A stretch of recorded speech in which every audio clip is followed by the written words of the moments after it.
கும்பராசி குறிப்பாக சதய நட்சத்திரக்காரர்கள் சந்திராஷ்டமம் கவனமாக பயணிக்க வேண்டிய நாள்.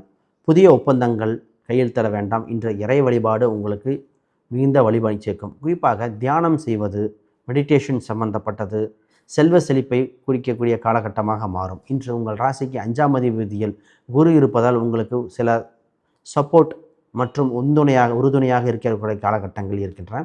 12ஆம் இடத்தில் சூரியன் செவ்வாய் இருக்கும் காலகட்டம், 2இல் சனி பகவான். இது ஒரு பாவக்கத்தாரி யோகம் போல் இருப்பதால் உங்களுக்கு மேலதிகாரிகளிடம் பேச்சுவார்த்தைகளை கனிவாக பேச வேண்டும். உங்கள் கீழே இருப்பவர்களிடம் அதிகாரத்தை காட்டக்கூடாத காலகட்டமாக இருக்கின்றன.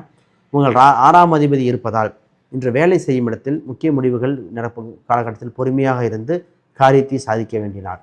திருமணம் சம்பந்தப்பட்ட பேச்சுவார்த்தைகள் முன்னர் பின்னர் இருந்தாலும் இன்று எதிலும் கவனிக்க வேண்டாம். கவனமாக உங்கள் வேலை விஷயத்தில் மட்டும் கவனம் செலுத்தினால் போதும். பிறர் வாக்குவாதங்களை தவிர்க்க வேண்டினார். இன்று இறை வழிபாடே இன்று துணையாக இருக்கும். இன்று உங்களுக்கு துர்க்கை வழிபாடு, விநாயகர் சம்பந்தப்பட்ட வழிபாடு, குறிப்பாக தட்சிணாமூர்த்தி மிகுந்த யோகத்தை கொடுக்கின்றன. உங்களுக்கு அதிர்ஷ்ட எண்ணாக 6 மற்றும் அம்பாள் வழிபாடு, குறிப்பாக இளஞ்சிவப்பு நிறம் மிகுந்த யோகத்தை கொடுக்கின்றன. இன்று முழுவதும் வழிபாட்டே சிறப்பு.